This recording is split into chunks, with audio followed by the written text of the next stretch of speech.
The term now, which I heard yesterday, I was talking to some folks at Major League Baseball, Phygital, the Phygital Phygital. world. So there's a lot of focus now on marrying the physical and digital, called Phygital. And that's how you can actually embrace the technology, but also apply the presence and the space. Welcome to Embracing Digital Transformation, where we investigate effective change leveraging people, process, and technology. This is Darren Pulsford, Chief Solution Architect, author, and most importantly, your host. On today's episode, the Phygital Revolution in Entertainment, with special guest Donny White, CEO of SatisfiLabs. Donny, welcome to the show. Thank you. Thank you for having me. So, Donny, it's interesting when you were first pitched to come on the show. I said I'm not quite sure. I'll be brutally honest. I was like, yeah, but then you started talking about. I was like, wait, this is cool. This is super cool. But before we get into the technology, and not just the technology, because this is a cultural shift as well. So before we get into that, Donny, every superhero has a background story. Um, Everyone that's on my show is a superhero, absolutely. So, what's your background story? Thank you. I feel empowered. Simple means, my father was a minister, my mother was a teacher.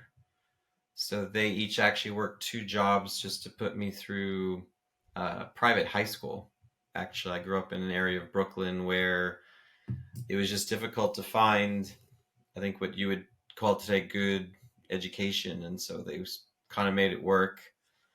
I actually took a job opening at Bloomberg for a receptionist when I was 19. So I was still in college because I needed to pay for college at Baruch in New York City. And when I got in the door, they said, how fast can you learn?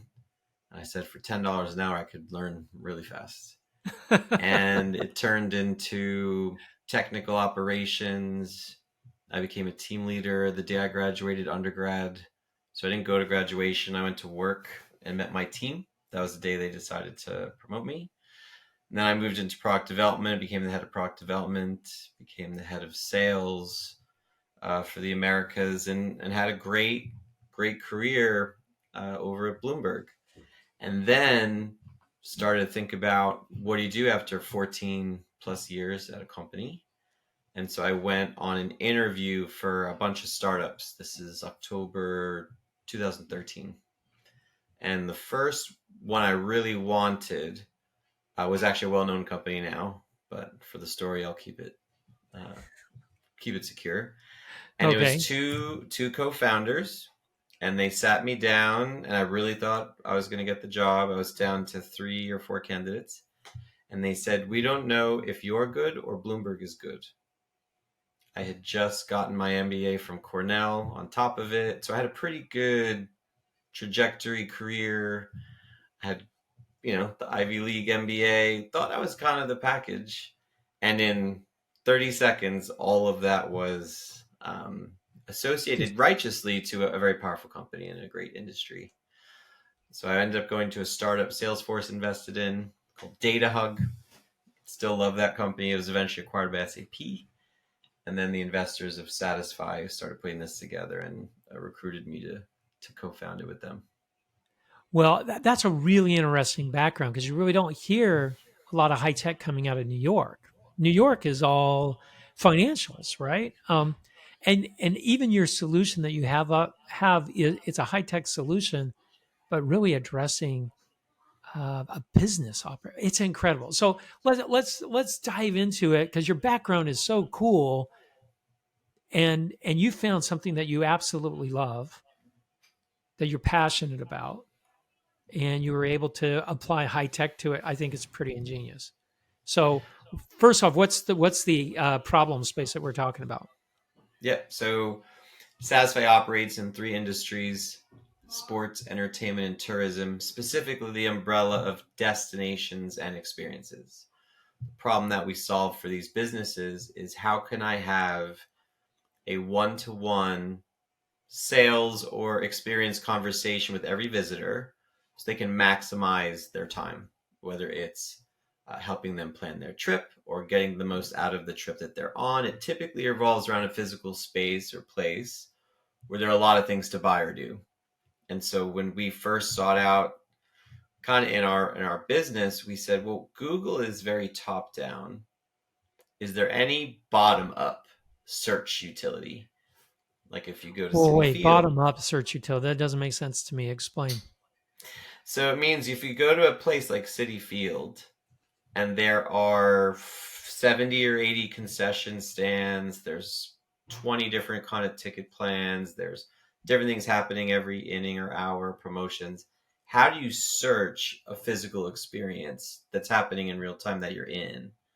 You walk around, you ask a Oh, person. You don't have a digital method to do that, and neither is Google going to be able to absorb that information. At least things are updating, but that was the original problem. So we went to companies that had staff ratios of 1 to 2,000, 3,000, which is what many of these places do, and said, well, how do you do it? And they said, well, we have surveys after, there's people they can go to in a booth, but we don't have anything. So that's why we birthed the product, which has these automated conversations like people using conversational technology, very popular now, but for that specific use case. And it's been 715 customers later. so this is really cool because it's kind of the opposite of what we see with most high tech. Most high tech tries to go as general as we can and go as broad as you possibly can. That's why Google has done so well, right? Because hey, I can answer any question you have, and generative AI is the same way with Open AI and Cloud and Copilot, all those general purpose knowledge. What you've said is I'm going to focus that to a specific venue, which I think is pretty clever, and provide in the moment. That's pretty cool. In the moment help, right? What's going on right now around me in the physical world. So you've kind of married the physical and the digital together to make the end customers have a fun, a better time, right? That's kind of what it is, right?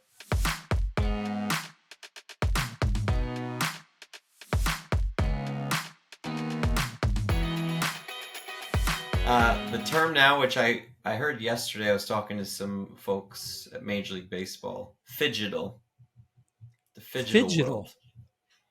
So there's a lot of focus now on marrying the physical and digital, called Phygital. And that's how you can actually embrace the technology, but also apply the presence and the space. So yeah, it was something very simplistic. The origin story was my co-founder Randy Newman and I were in a room. We happened to be we're going to go visit City Field actually, and he said, "Hey, have you seen the menu there? Like what food's there?" I said, "No." He goes, "Do you know they have bacon on a stick?" I said, "Oh my god, that sounds awesome. Like where is it?" He goes, "Oh, we have to go find this place." And I said to him, like, how do we know that? Like if we weren't digging through this stuff to go find this stuff. So when we first launched the product, right at the top, we suggested, where can I find bacon on a stick? And people slammed it and asked. It was us presuming questions they should ask instead of just waiting for them to ask. And that's really when the use case started to take off. So if I'm a father of a bunch of kids, 10 kids, um, and and Wow. four grandkids. So if I'm going to haul them around to, let's say we have in 2 years, we have a planned trip to Orlando, Sure. to Disney World, and the Space Coast, all this stuff. So if I were to use your tool, I could say, okay, can I give it any information about me and my likes? Does it learn from me? And then where am I physically at? So, and will it help me get into short lines at Disney World? That's all I care about. I can't speak to that. That's a difficult veil to overcome.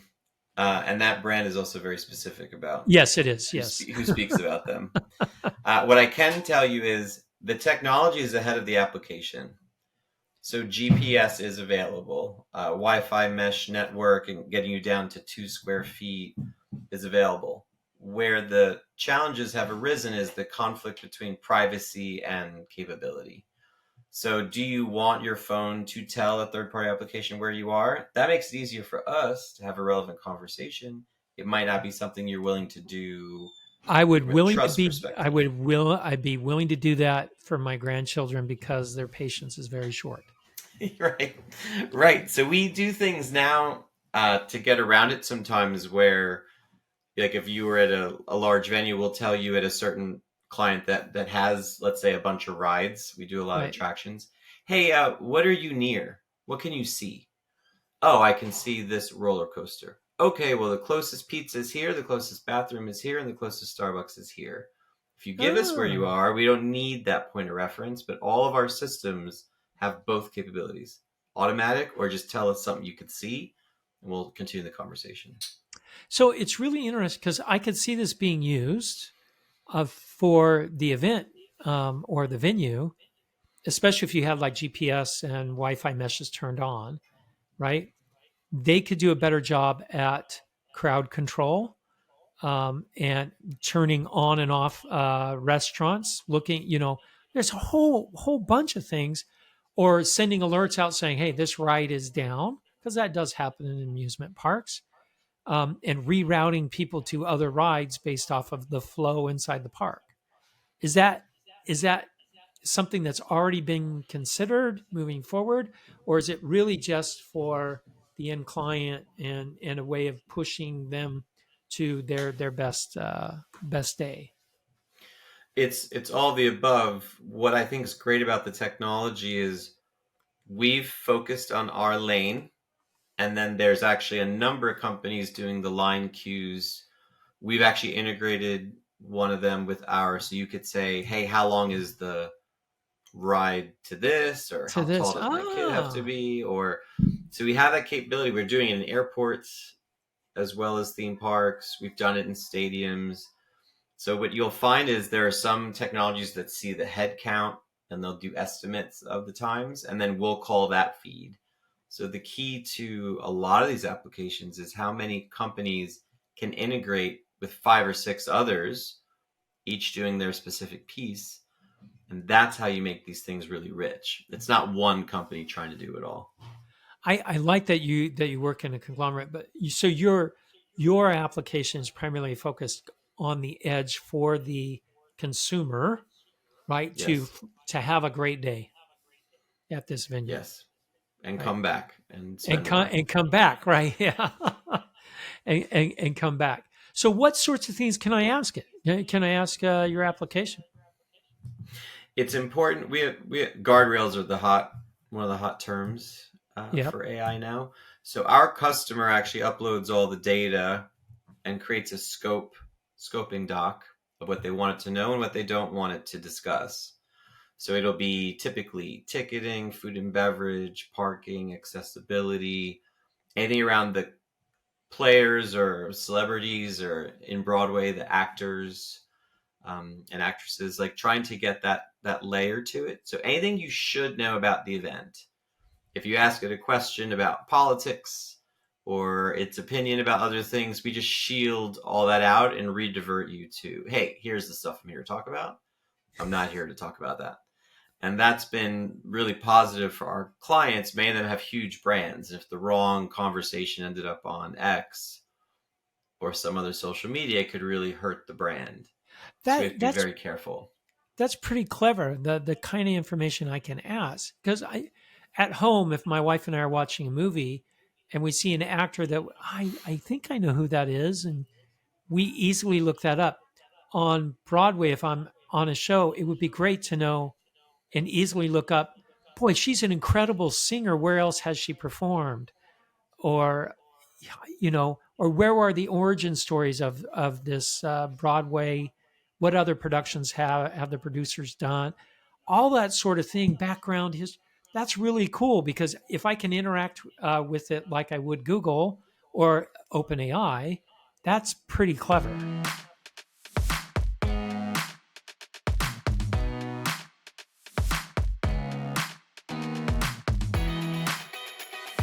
Yeah, we work with both of those companies as well. Our conversational experience platform is a facilitator of a lot of our technology and IP, but we'll leverage generative models when appropriate. Our customers can essentially tune Tune that. how much or how little they want to deploy and where.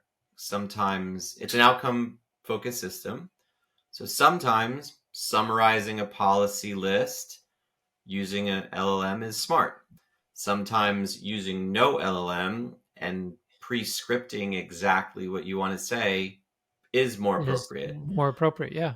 So they have to, and sometimes, candidly, bringing in a person to talk about the $50,000 suite that you want to buy is also the right thing to do. So it's not always about AI or not AI. It's what is the outcome to make this person's experience the best. And that's how it's designed. I love how you said it's outcome based because I think a lot of times we forget when we do digital transformation, we forget the human part of it. So it sounds to me like you guys have put the human square in the middle and said, hey, this is all about making the outcome from that person or their family enjoyable and they want to come back, right? That's the whole goal, right? Yeah, I think the one of the things interesting is there were many companies that were in the live chat space that added AI to step in front of the human. Our point of view for the industries that we focused on where there is no human, the staff is so the ratio that they had to actually the AI had to be awesome. But then we said, so let's bring the human in the right places as opposed to defense, offense. So our live agent work is mostly on the sales opportunities that are of a high value enough that yes, AI can catch up to that, but we want the best sales to close. And that's more so we do than customer service escalations. That's really interesting. Um, so where do you see this technology going? The the AI agent term, we've been using it for a while, but I'm now getting a lot of requests about internal facing agents. So you have the okay, so you're taking care of the fan and their experience at the game, event, attraction, what have you. But my employees have questions, and my temporary staff has questions, and my vendors have questions. So the going internal as well as external, I think, is super interesting to us. We're also doing a ton on commerce. So people want to actually have a multi-layered conversation to buy something through an automated system and think of it like a virtual box office. So, hey, what do you think about these seats? And are they near a bathroom or are they near my favorite IPA? And could you show me something closer? Could you show me something a little less expensive? And the bot will do that. We have about 70 deployments, but we have some new upgrades that I'm pretty excited about. That's real. That's really interesting. On the internal side, do you see this working outside of the entertainment industry? Would you guys broaden or go even more broad, or is that hey, let's just keep our focus because this is a sweet spot. We'll just hang in here because it's so unique. We move adjacently. So like the new industries for us are higher ed. So we do a lot in college sports. I think we have like 50 or so customers I see that college arena. sports would be really clever. Very fun. Well, students change Students change consistently. often, right? Parents Yeah, change. in pro Right. That's a sports, good one. yeah, pro sports, everyone already knows who, Tom Brady or, whoever, A right? lot of They're, college. but college, you're right. Those guys every 4 years you got new people or every 3 years. Because Um, it's about the student. So the students using the product at the college event or even the donor or the parent now transition to the campus. You're just adding layers of content, but you're still talking the same person, user. So college, airports, because an airport is essentially like a big mall because we do retail destinations as well. So we stay adjacent. If someone said, "Hey, can you jump into like insurance or finance?" I'd say that's probably not us anytime soon because we also really care about the customer and we don't want to ever go too far outside of the customer base we've built up from an industry and perspective. the airport one has me fascinated because I can't tell you how many times I'm flying home from somewhere and it's one of my kids' birthdays, and I'm like, gosh, I got to find him a gift in an airport because I forgot. I've been Right? there. Well, you have 10 kids. It's a lot of Yeah, it birthdays. happens a lot. You have a birthday so almost every day. So that would be cool if I could just say, "Hey, here in the airport, I've got a 6-year-old. I got to buy something for what is available here in the airport that I could buy for a 6-year-old." Near my Wow, gate. Yeah, near it my could be gate. near my gate or near a place to get coffee. The whole contextual, we have a couple of patents pending right now, and they're all about contextual Contextual. response. Yeah. That's what we've designed. So that's where it's where am I, when am I, what am I looking for, all at once has to be taken into account. The phygital world emerges. Did you coin that phygital, or has No, it been I around? did not. I don't know who. I heard it yesterday. You I heard was it at a conference yesterday. in New York City, and it was referred to the strategy for this year is to get more in line with Phygital goals. And I was like, oh my goodness, that's such a good. And it's a good. I'm You know gonna. what? We're the first podcast to broadcast. I'm just going to There say you that. go. You own it now. I mean, I've seen your Yeah, resume. yeah. Well, You Donnie, and could Darren, we'll create that. co-own it, Donnie.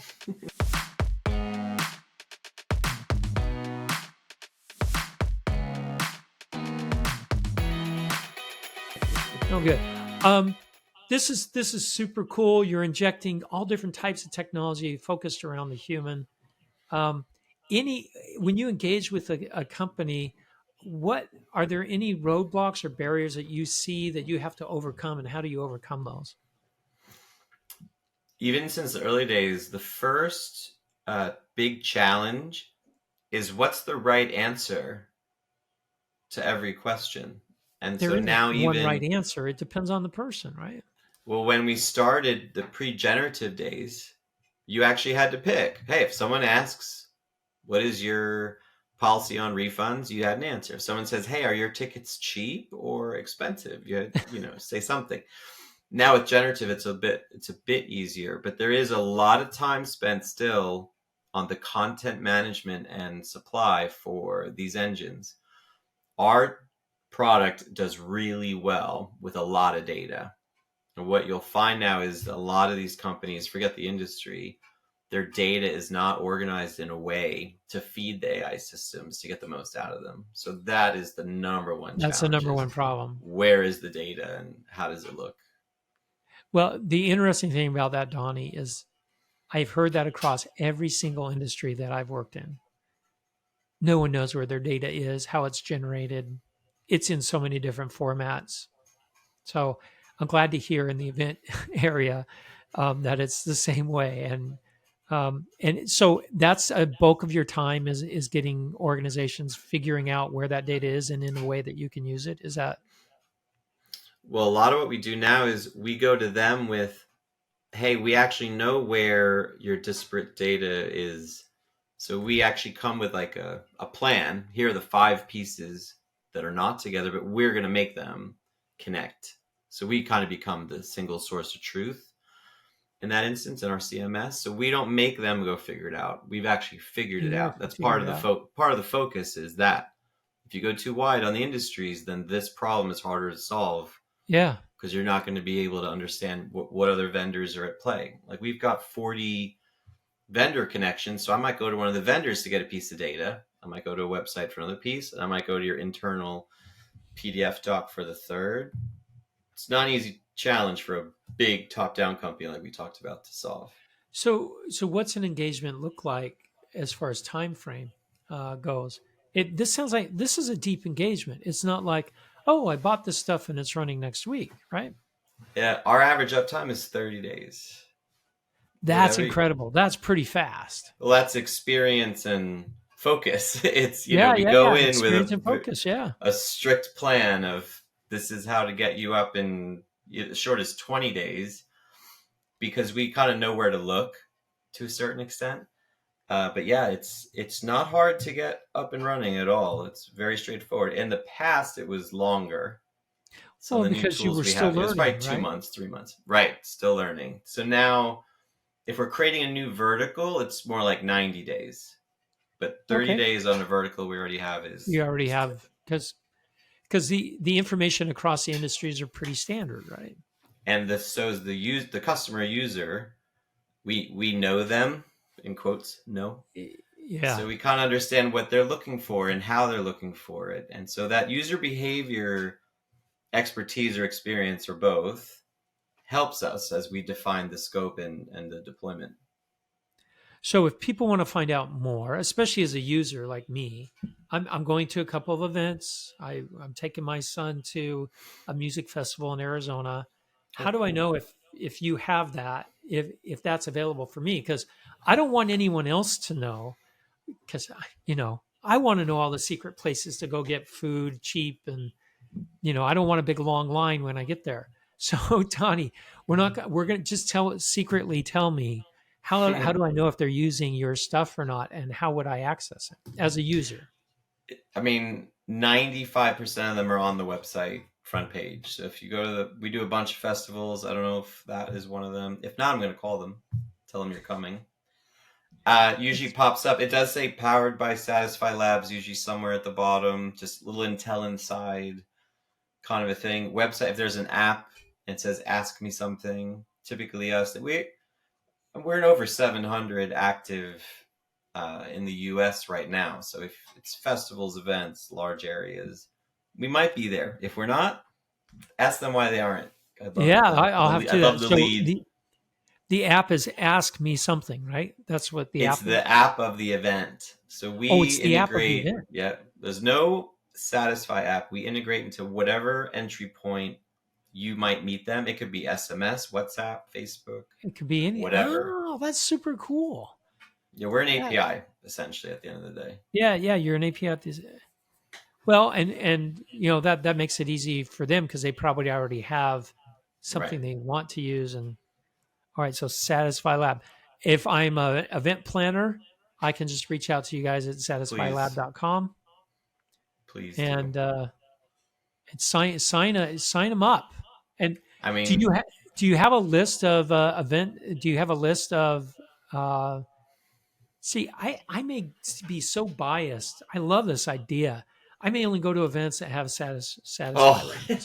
I would put that on our wall. If we, I mean, it's true. Well, I have because three kids, so can I you need to feed imagine them. an event where I can navigate through much more effectively with my crew? Um, that's pretty incredible. So I love what you guys have done here. You brought people, process, and technology all together to provide real outcome, real value. That's pretty cool, Donnie. Thank you. I mean, we work hard at it.